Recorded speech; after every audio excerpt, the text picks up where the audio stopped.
So welcome everybody, my name is Srihari Naidu. I'm the director of the Cardiac Cath Lab and HSM programs at Westchester Medical Center.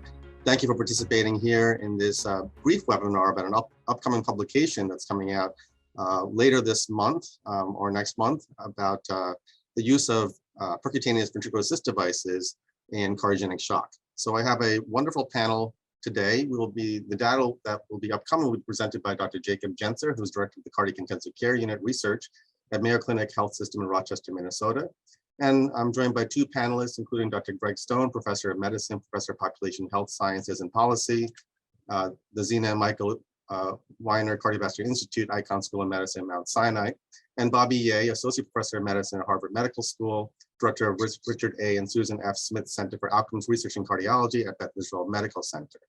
So with that, I'd like to invite Dr. Jake Jentzer to go through the data in some slides, in a few slides, to tee us off here, and then we'll go through some of the discussion. So Jake? Thank you, Dr. Naidu. So this is the title of the manuscript that I was privileged enough to co-write with Drs. Naidu, Bhatt, and Stone, which will be upcoming in the Journal of SCAI. So we specifically were looking at mechanical circulatory support devices in acute MI cardiogenic shock. And we wanted to review the published literature and, more importantly, to identify potential limitations that might be addressed in future studies to improve the overall quality of the available evidence. So when we look at the published randomized trials of temporary mechanical circulatory support in acute MI cardiogenic shock, although there are several, you can see that the vast majority of them are quite small. If you were to take all of the patients that have been randomized and all of the trials put together, most of them would have come from a single trial, which was the IABP Shock 2 study looking at intra-aortic balloon pumps published in 2012. And if you look at the relative risks in these trials, you can see that with a couple of exceptions that have wide confidence intervals due to small sample size, most of them are very close to unity, suggesting that there is not a dramatic difference in mortality between groups. And so looking at this in a more of a visual way, you can see that there are a couple of studies that suggest there could be a substantial difference in outcomes, but these studies have very small numbers. And again, when you look at the actual statistics, you can see that these groups are not significantly different. And in most of the studies, the outcomes are quite comparable between the groups. And that's regardless of whether you're looking at an intra-aortic balloon pump here highlighted in green versus medical therapy in yellow, tandem heart in purple, Impella in blue, or VA ECMO in orange. And so overall, when you look at this, there's not a clear trend towards improved outcomes with use of temporary mechanical circulatory support devices in unselected patients randomized in these trials. But there are a number of concerns that can be raised with these trials that suggest that there may be opportunities for improvement in the future. So we know that observational studies in this space vastly outnumber those randomized studies. And each of these types of studies has important strengths and weaknesses. I'm not going to go through all of these because most of them are well known, but the key thing to recognize here is that neither type of study is perfect, and each one has important strengths and limitations that must be taken into account when interpreting their results. The key strengths of a randomized trial, which are the reason that these are considered the gold standard for outcomes research, is that they can prove causality because randomization balances unmeasured confounding variables, and this is really a true experiment. But unfortunately, these studies, despite being randomized, really only incorporate a fairly small proportion of those in clinical practice. One study we reviewed found that only a third of patients in clinical practice with acute MI cardiogenic shock would actually meet study enrollment criteria. And for that reason, the patients enrolled in these studies may not actually be representative of the general population. On the other hand, observational studies can provide effectiveness under real-world conditions, which improves the generalizability. But these studies typically have unmeasured confounding variables that may in many cases mediate the observed differences between groups. And this can occur despite the most contemporary methods such as propensity adjustment. And One of the key problems with observational studies is what is termed confounding by indication, which means that the reason why a patient was given a certain treatment is because they are sicker or different in some way that cannot be accounted for by looking at their other variables. And that, in many cases, is a key determinant of their ultimate outcome. Now, when we think about using mechanical circulatory support in patients with cardiogenic shock, I think it's very important to bring this back to the SCAI pyramid. And one of the key challenges is that at each step along the SCAI shock continuum, there are potential challenges. So patients who are at risk, stage A, who do not yet have cardiogenic shock, you could argue that they're not sick enough to need MCS. Now, there are some potential exceptions to this, but certainly it is an important consideration that perhaps these patients might not benefit because they don't need it. As patients begin to develop cardiogenic shock or in stage B or pre-shock, it could be argued that it might be too early for mechanical circulatory support, although again, this is an open research question. When patients are in stage C, meaning they have manifest shock that requires an intervention to treat it, you could argue that this is a patient who perhaps could be too early, but on the other hand, maybe this is actually the ideal time to use mechanical circulatory support when patients are in an early stage and could potentially have shock reversed quickly with appropriate therapy. Once patients deteriorate from that stage C shock and they're in stage D, you could argue that they're already failing medical therapy if that was their initial strategy, and maybe there isn't equipoise. Maybe we could argue that they need mechanical circulatory support because they're failing medical therapy. Again, these are all matters of opinion, and certainly the opinions are varied.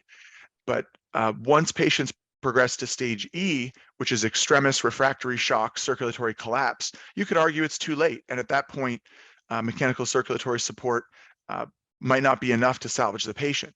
So this, of course, is just some thoughts, and this is an active area of discussion. Now, one of the key challenges that we identified is that cardiogenic shock is a complex disease, and it is in fact far more complex than shock severity alone.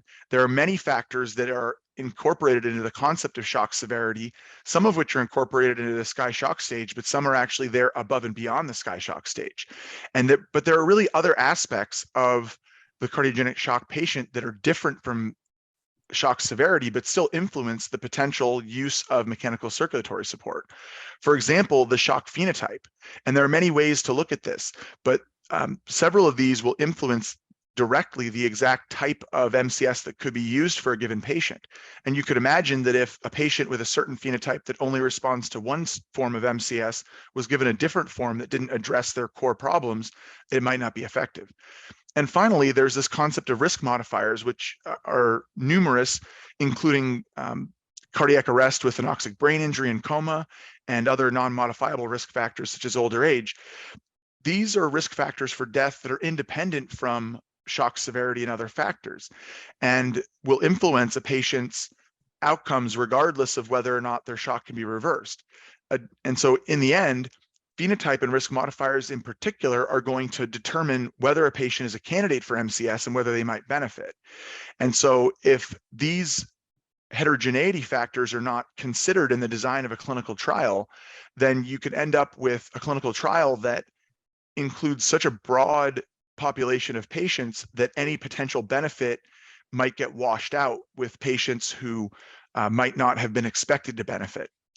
And so in the end, we identified many potential contributors to this observation that the published clinical trials have not shown an improvement in survival with temporary MCS and cardiogenic shock. Some of the key factors that I wanted to highlight, among others, one is the inclusion of cardiac arrest patients. So many of the patients with cardiac arrest enrolled in these studies are comatose and ultimately die of brain injury. And although there is some rationale for thinking that improved hemodynamics could mitigate brain injury, this has not been demonstrated, and there's a lot of reasons to think that in fact these patients might have a poor outcome regardless of their hemodynamic status, and including them in a study might again reduce the observed benefit of a strategy simply by including patients that aren't likely to benefit. Likewise, one of the concerns is enrollment of patients too late. If a patient already has manifest multi-organ failure, then it may be beyond the point where hemodynamic support can help the patient. Ultimately, a lot of this boils down to the failure to account for heterogeneity. There's a growing literature that clearly shows that even among patients meeting standardized clinical trial definitions of cardiogenic shock, there are many, many differences in their hemodynamics and other factors that, again, could influence their potential response rate to mechanical circulatory support. Most of these trials in general have been small, and the reasons for that include slow enrollment and resulting in low statistical power. Many of the studies I showed you were actually terminated early due to slow enrollment. And one of the concerns there is lack of clinical equipoise. If providers at the bedside are not willing to refer their patients for these studies because they think that the patient must get one strategy or the other, it's gonna be very hard to enroll patients. And I still think that there's enough uncertainty that there is room to sort of break down some of this belief that patients must have one therapy or the other. Again, I've alluded to the possibility that patients are included in these trials who are unlikely to benefit. In some cases, these patients are not sick enough to really need MCS, but in many cases, the patients are beyond the point where MCS is likely to salvage them because they're recruited too late. And in some cases, there's been poor matching to shock severity. For example, the IABP Shock 2 study, while it is certainly the largest and most rigorous of the trials, it included patients with fairly high shock severity and randomized them to the balloon pump, which only has modest, if any, hemodynamic benefits. And so it seems that hemodynamic support platform was not likely to benefit patients with shock severity as great as what was seen in the study. So these are simply a handful of some of the salient points, but I think that without considering these challenges during clinical trial design, we're likely to see a perpetuation of more studies that have the same limitations, even if these studies are larger. And if we see that larger studies have these same limitations and fail to show differences in outcomes, it will leave us in the same uncertainty that we have now. So I thank you very much for giving me the opportunity to present this, and I would love to hear the opinions of our expert discussants. Thank you, Jake. Outstanding and really beautiful slides as well. So first question I have for you, and our panelists can also comment a little bit, is why this topic and why now? And I think part of it for me has been that we're seeing both the randomized trials and the observational evidence so far have not been very favorable. And it begs the question, is it because of two different limitations, or is it a true association? And I draw your attention to the PFO in cryptogenic PFO stroke literature, where both large observational data and randomized trials ultimately showed an 80% relative risk reduction. That's a rare example of how adjustment in observational studies have been able to mimic what ultimately became a positive benefit in randomized trials, which we don't see here. So why this topic, Jake? Why is this topic different? So that's a terrific question. I think that what we've seen in clinical practice is that the use of these devices, MCS devices, has expanded dramatically in recent years. And even beyond just the overall increased use, we're seeing an increased use of the more complex devices, which have added cost, higher risk of complications, and greater complexity of care. And many institutions are creating shock teams, which are multidisciplinary teams that have the goal of matching the appropriate support platform to individual patients. And in general, we've seen that those shock teams are actually using more advanced MCS devices more often. And so if we're using these devices more often, it must mean that practitioners believe they're beneficial. But the question is clinical practice advancing beyond where the literature supports? And knowing that these devices are in some cases quite costly, either from the acquisition cost of the device itself or from the complex care involved, and potentially have a risk of complications, which in some cases can even be life-threatening.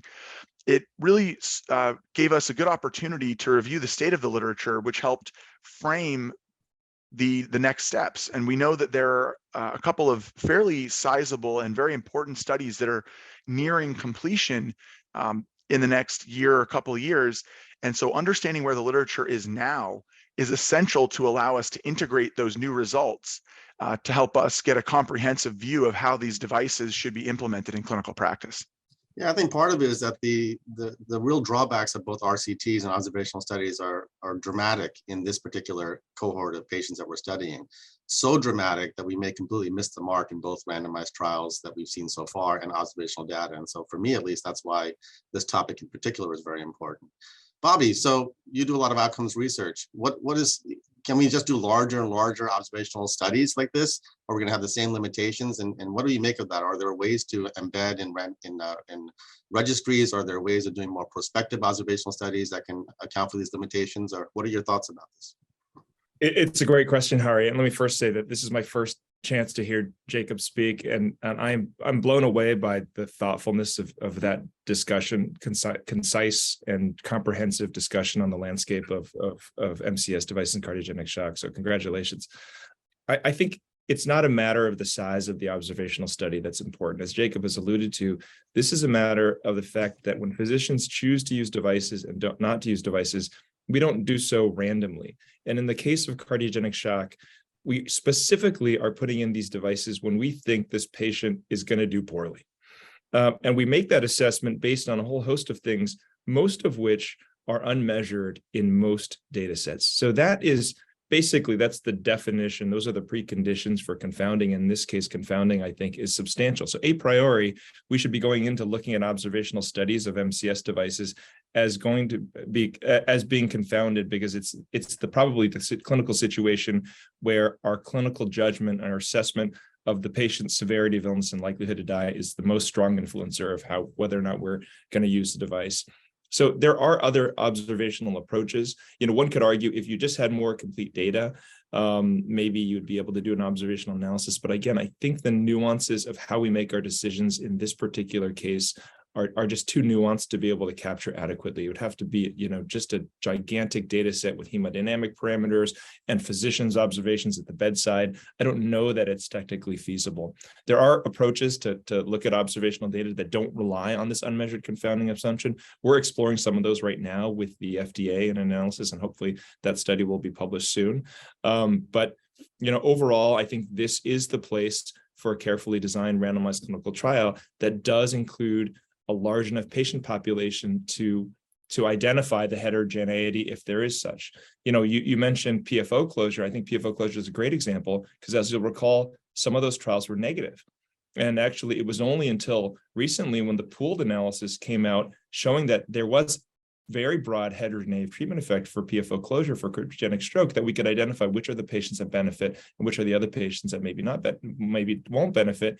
And that will require, I think, a broad population or also carefully selected patients for clinical trials that we think are the ones who benefit. The risk of that, though, is what if we guess wrong in terms of the patients who will benefit? And so ideally, you would have a large enough trial that you could identify that treatment effect heterogeneity, but that's very challenging for all the practical reasons that we've talked about in enrolling these patients in shock trials.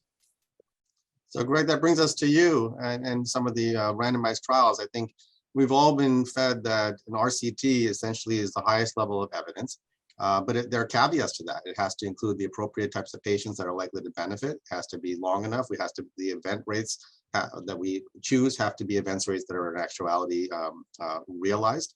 And when you have a technology that's out there in the community, how do you make sure that you're not just selecting the patients that people have already decided will do well either way?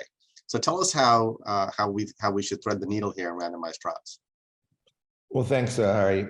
So randomized trials are the cornerstone of how we make comparative health effectiveness decisions. And that's because they get rid of the most important issue with non-randomized data, and that is confounding by indication and other unmeasured confounders, which no matter how carefully an observational study is conducted, you just cannot correct for. Selection bias, poor quality data, there's just issue after issue after issue. But as you mentioned, randomized trials have limitations. They really apply to the patients that are enrolled in the trial, not only with those inclusion and exclusion characteristics, but the ones that are actually put into the study, with the operators and their skill of expertise and all of the background therapies, the practice patterns that are put into that trial. But nonetheless, that's where you need to start to generate evidence.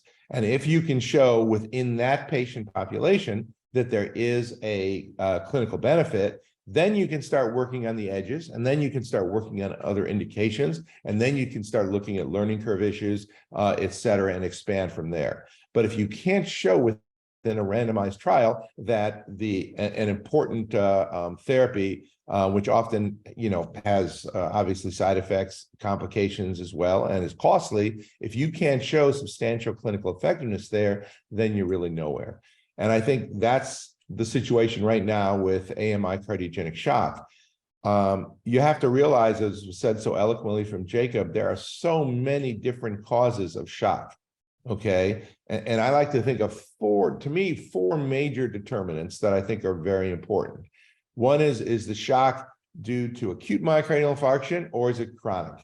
Okay, chronic shock, the patient with just progressive chronic heart failure, and now they're entering a shock stage, is a very, very different type of condition that's perhaps more prone to advanced therapies, chronic LVADs, heart transplant, et cetera, but not a temporary transcatheter LVADs or the kinds of therapies we're talking about. AMI cardiogenic shock, is it STEMI or is it non-STEMI? Okay, is it primarily due to left ventricular dysfunction, or is there an important component of right ventricular dysfunction, or is it dominated by right ventricular dysfunction?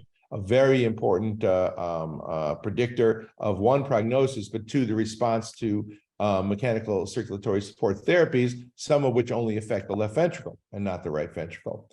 And then four, and this was mentioned by Jacob, you've got to enroll patients that are going to have a chance of recovery. If you enroll too low risk a patient population, then you perhaps don't need the therapy, or the complications of the therapy will outweigh its potential benefits. And if you enroll too sick a patient population where their prognosis is dominated by factors that are not going to be affected by the test therapy, then you're doomed to failure. And that's been the situation with prior shock trials. I mean, if you look at IABP Shock 2, almost half of the patients had a prior resuscitated cardiac arrest. If you look even at the IMPRESS study, the biggest randomized trial ever of Impella in cardiogenic shock, 48 patients, right? But nonetheless, half those patients died of anoxic brain injury. Okay, so if a patient comes in comatose, was down for an uncertain amount of time and you find them in shock with a blood pressure of 50, it's unlikely that they're going to recover, because you can support the circulation and get the heart pumping again. And often, of course, those families are faced with just a terrible situation where 3 or 4 days later, they're still hooked up to all the advanced medical equipment that we can supply, and then they see they're told their family members have 1 in 1,000 chance of ever waking up, and then they just withdraw care. So you have to enroll the patients that are sick enough to really require the therapy and have a chance of recovering. And there's a few major trials, as you've mentioned, of both temporary transaxial flow pump support as well as ECMO. And we've designed a major trial in that regard for Impella, which will start soon, where we've really spent more than a year trying to consider and address those issues. Wonderful. So we're coming up on our time. I do want to thank Jacob, Dr. Jentzer, for leading this article. I think our audience will really appreciate this broad-based evaluation of cardiogenic shock and device management in this space, and some of the nuances. I think challenging is that in fellowship and beyond training, oftentimes these areas of understanding observational versus randomized trials and limitations have kind of gone by the wayside. So hopefully with this publication, we're also bringing that back to the forefront for this and other disease states going forward in the land of large database analyses that oftentimes give the impression that large numbers have more reality. But thank you for all of our panelists, and thank you for JSCAI and for SCAI as well.